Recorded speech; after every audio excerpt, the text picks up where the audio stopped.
Welcome students, class 10th के first flight book के chapter 7 glimpses of India का जो आपका पहला पार्ट दिया हुआ है बेकर फ्रॉम गोवा, यानी गोवा का एक पाव बनाने वाला, उसके आज हम आप लोगों के हिंदी ट्रांसलेशन के साथ में शानदार वर्ड मीनिंग सीखते हुए पूरे चैप्टर की एक एक चीज़ शानदार तरीके से समझेंगे ताकि कहीं से भी क्वेश्चन पूछ लिया जाए आप रुकोगे नहीं।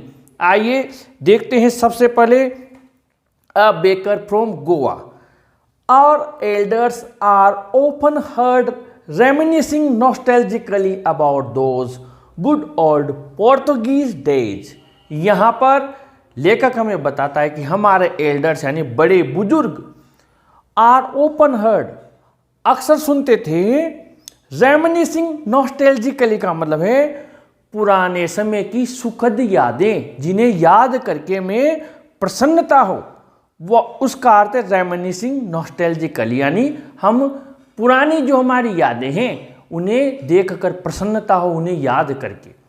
About those old Portuguese days, उन पुराने पुर्तगाली दिनों को याद करके, सुखद स्मृति को याद करके। The Portuguese and their famous loaves of bread, Portuguese यानी पुर्तगाली और उनका प्रसिद्ध ब्रेड, लव्स ऑफ ब्रेड यानी पाव का टुकड़ा, ब्रेड का टुकड़ा जिसे हम पाव कहते हैं।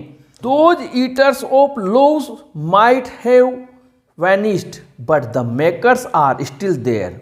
अब यहाँ पर आपको देखना है कि जो ईटर्स हैं लोव्स के, पाव के, हो सकता है वो वेनिस्ड यानी कि गायब हो जाना, खत्म हो जाना, हो सकता है वो खत्म हो जाते, but the makers are still there, लेकिन बनाने वाले आज भी हैं, यानी खत्म नहीं हुए क्योंकि वो बनाते रहे, उन्होंने बनाना नहीं छोड़ा, पाव बनाना।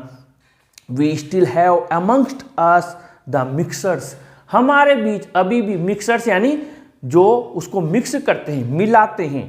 मोल्डर्स, मोल्डर्स यानी जो उसे सांचे में ढालते हैं, उसको एक आकार देते हैं, साइज देते हैं। And those who back the loves, और वो जो बैक यानी उसको सेंकते हैं, सिकाई करते हैं।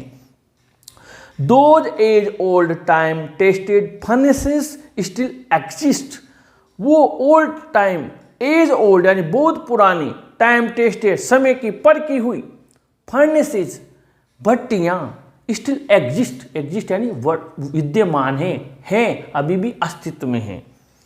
The fire in the furnaces has not yet been extinguished, उनकी आग, फर्नेसेस की फायर आग आज भी एक्सटिंग्विश्ड यानी बुझी नहीं है, आज भी जल रही है। द थर्ड, थर्ड यानी धमके की आवाज़, कोई चीज़ हम रखते हैं तो वो जो थर्ड यानी धमाका होता है, कोई भी चीज़ को हम ज़मीन पर ऊपर से लगाते हैं नीचे तो। एंड द जिंगल, जिंगल यानी छन छन टन टन की आवाज़ ऑफ द ट्रेडिशनल, परंपरागत बेकर्स बैम्बू, जो उसका बांस होता था उसके जेंग जेंग की आवाज़, टन टन की आवाज़। Heralding his arrival, heralding announcing, घोषणा करते हुए, वो बैम्बू जैसे वो धरती पे लगाता तो एक थर्ड धमाके से कोई टन टन की, छन छन की आवाज़ आती, जैसे आइसक्रीम वाला आता है, कोई भी आता है तो उसकी एक आगमन हमें पता लग जाता है। ऐसे वो बैम्बू बांस में उसके कुछ घुंघरू या जो भी बंधे रहते थे उससे पता लग जाता था कि पाव वाला आ गया। इन द मॉर्निंग, सुबह सुबह। Can still be heard in some places, आज भी कुछ स्थानों पर वो आवाज़ सुनी जा सकती है बैम्बू की। May be the father is not alive, हो सकता है अब वो पिता जीवित ना हो, but the son still carries on the family profession, लेकिन बेटा आज भी पारिवारिक प्रोफेशन यानी व्यवसाय, बिजनेस को चला रहा है।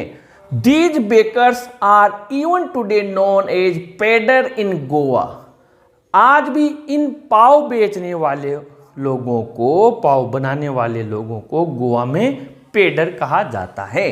During our childhood in Goa the baker used to be our friend, बचपन में गोवा में जो बेकर होता था, पाव वाला, हमारा मित्र हुआ करता था। कंपेनियन साथी एंड गाइड, और हमारा मार्गदर्शक। He used to come at least twice a day, ध्यान रखना कम से कम 2 बार आता था। Once when he set out in the morning on his selling around, ध्यान रखना मोस्ट इंपॉर्टेंट जगह है ये। एक बार तो जब वो सुबह सेलिंग के लिए जाता था, and then again when he return after emptying his huge basket, उसकी बड़ी टोकरी को एम्प्टिंग यानी खाली करने के बाद शाम को जब आता था।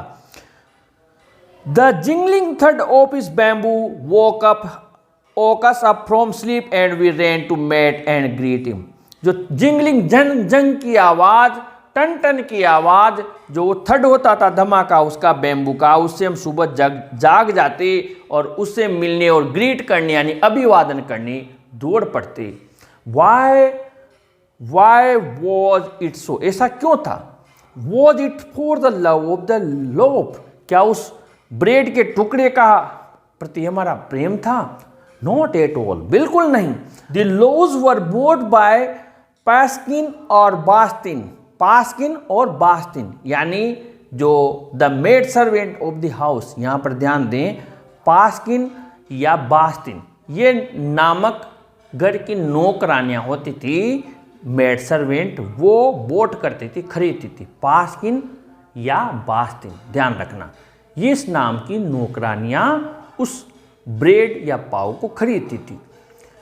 अब यहां से आगे बढ़ते हैं। वॉट वी लॉन्ग्ड फॉर, फिर हमारी इच्छा क्या थी? हम लोभ के लिए नहीं जाते थे, वो तो हमारी नौकरानियां खरीदती थी। फिर हमारे क्या लॉन्ग्ड फॉर यानी इच्छा क्या थी? किस चीज की लॉन्ग फॉर यानी विश करना? वर दोज ब्रेड बैंगल्स, वो चूड़ी वाले ब्रेड, चूड़ी वाले ब्रेड, चूड़ी जैसे, विच वी चोज केयरफुली, जिन्हें हम केयरफुली ध्यानपूर्वक चूज करते थे, चुनाव करते थे, सेलेक्ट करते थे। समटाइम्स इट वो sweet bread of special make, कभी कभी ये बहुत मीठा ब्रेड होता था जो विशेष रूप से बनाया जाता था। The baker made his musical entry on the scene, अब अंडरलाइन कर लेना या ब्रैकेट बंद कर लेना। म्यूजिकल एंट्री कैसे होती थी, इसमें से क्वेश्चन ये सबसे मोस्ट है पूरे चैप्टर में से। The baker made his musical entry on the scene with the jang jang sound of his specially made bamboo stuff, यानी जो विशेष प्रकार के बने हुए बैम्बू से जैंग जैंग की आवाज करता हुआ आता था। One hand supported the basket on his head, सिर पर रखा हुई टोकरी को सपोर्ट करता हुआ, and the other bang the bamboo, और दूसरे से बैम्बू को बैंग करता हुआ जमीन पर लगाता हुआ चलता था। ऑन द ग्राउंड, धरती पर।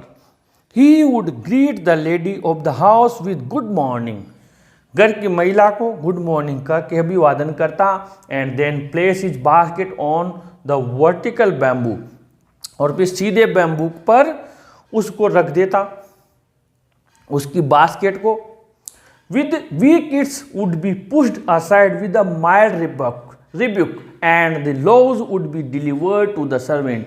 हम बच्चों को माइल्ड यानी हल्की सी हल्के फुल्की डांट से भगा देता और नौकर वो पाव ले लेते।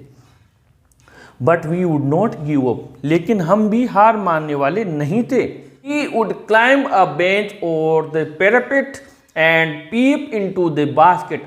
हम किसी बेंच पर चढ़ जाते या किसी पैरापेट यानी चबूतरे पर, मुंडेर पर चढ़ जाते और बास्केट को देखते समाओ जैसे तैसे। I can still recall the typical fragrance of those loves, मुझे अभी भी रिकॉल याद आ रही वो बहुत ज़्यादा फ्रेग्रेंस यानी खुशबू उसकी, ब्रेड की, लव्स की, पाव की। Loves for the elders and the bangles for the children, बड़ों के लिए लव्स पाव और छोटों के लिए चूड़ी वाला ब्रेड या pav. Then we did not even care to brush our teeth, तब हम ब्रश करने की भी परवाह नहीं करते थे, और वॉश आवर माउथ या मुंह धोएं प्रॉपरली, ठीक तरीके से। एंड वाई शुड वी, और ऐसा हम क्यों करें। Who would take the trouble of plucking the mango leaf for the tooth brush, कौन इतना ट्रबल उठाएगा यानी परेशानी में पड़ेगा, आम की पत्ती को तोड़ो और ब्रश करो। And why was it necessary at all, और इसकी जरूरत भी क्या थी। Then tiger never brushed his teeth, बाघ तो कभी उसके दांतों को ब्रश नहीं करता है। Hot T could wash and clean up everything so nicely after all. गरम गरम चाय पियेंगे, सब साफ हो जाएगा बहुत अच्छी तरीके से। Marriage gift are meaningless without the sweet bread known as the बॉल। बॉल नाम का जो मीठा ब्रेड है उसके बिना शादी बेकार है। जस्ट एज अ पार्टी और अ feast loses it's charm without bread. जैसे कोई पार्टी या कोई फीस्ट यानी दावत ब्रेड के बिना उसकी चार्म यानी खूबसूरती को खो देती है। Not enough can be said to show how important a baker can be for a village. How important, कितना महत्वपूर्ण है ये कहना पर्याप्त नहीं होगा। एक bread, not enough can be said, कितना कहें उसके बारे में शब्द नहीं है, कितना इंपॉर्टेंट है। पाव बेचने वाला। The lady of the house must prepare sandwiches on the occasion of her daughter's engagement.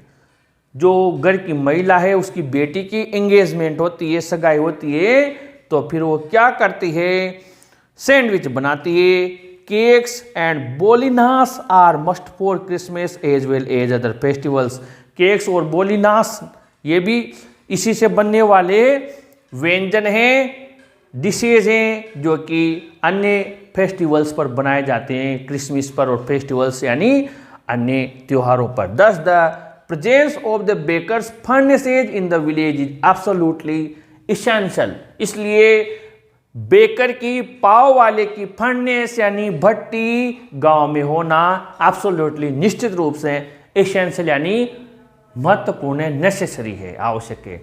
The baker or bread seller of those days had a peculiar dress known as the कबई। जो bread seller है या पाव वाला है उस जमाने में peculiar dress, विशेष प्रकार की पोशाक पहनता था जिसे कबई के नाम से जाना जाता था। एमसीक्यूज में शॉर्ट आंसर में पूछा जा सकता है। इट वॉज, अब कैसी दिखती थी, it was a single piece long frock reaching down to the knees. यानी सिंगल पीस, एक ही पीस होता था, लंबी फ्रॉक टाइप होती थी, घुटनों तक जाती थी, घुटनों के नीचे तक। In our childhood, we saw bakers wearing a shirt and trousers which were shorter than full length one and longer than our pants. हमारे बचपन में हमने देखा बेकर शर्ट पहनते थे, साथ में ट्राउजर्स पहनते थे, which were shorter, जो छोटे होते थे, then full length one and longer than our pants, यानी पूरी पेंट से तो छोटे होते थे और आप पेंट से थोड़े बड़े होते थे। इस प्रकार के कपड़े पहनते थे। इवन टुडे, आज भी, एनीवन हु वेयर्स आप pant which reaches just below the knees, आज भी कोई आप पेंट पहनता है जो घुटनों से नीचे तक जा रही हो, invites the comment that he is dressed like a पेडर। उसे ये सा कहा जाता है कि इसने तो पेडर के जैसे कपड़े पहने हुए हैं। The baker usually collected his bills at the end of the month. ध्यान रखना कब बिल कलेक्ट करते थे, ये मोस्ट इंपॉर्टेंट छोटे छोटे क्वेश्चन के हिसाब से। महीने के अंत में monthly accounts used to be recorded on some wall in pencil. Pencil से किसी भी दीवार पर अकाउंट लिख लिया जाता था, हिसाब किताब। Baking was indeed a profitable profession in the old age. पुराने जमाने में पाव सेकना बेचना बहुत अच्छा प्रॉफिटेबल फायदाकारी प्रोफेशन था। The baker and his family never starved यानी भूखे मरना। बेकर उसका परिवार कभी भूखे नहीं मरता था, पेट पालन हो जाता था। His family and his servants always looked happy and prosperous. वो, उसका परिवार और उसके नौकर हमेशा प्रसन्न और प्रॉस्परस यानी समृद्ध दिखते थे। देयर प्लम्प फिजिक, प्लम्प यानी मोटी ताजी, फिजिक यानी शरीर की रचना, was an open testimony, open testimony यानी खुला प्रमाण था, प्रूफ था टू दिस, इस चीज का। Even today any person with a jackfruit like physical appearance, आज भी कोई जैक फ्रूट जैसा, कटहल जैसा शारीरिक सौष्ठव वाला व्यक्ति दिखता है, is easily compare to a baker, तो उससे बेकर के तुलना की जाती है कि तो देखो बेकर जा रहा है। इस प्रकार यह आपका चैप्टर कंप्लीट हुआ। डिस्क्रिप्शन बॉक्स में शानदार मैंने इसके मोस्ट इंपॉर्टेंट क्वेश्चंस का वीडियो लिंक दिया हुआ है, आप वहां से क्लिक करके इसके क्वेश्चन आंसर सोल्व कीजिए। साथ ही अपने इस वीडियो को जरूर लाइक शेयर कीजिए और अपने चैनल को भी जरूर सब्सक्राइब कीजिए स्टूडेंट्स। Thank you.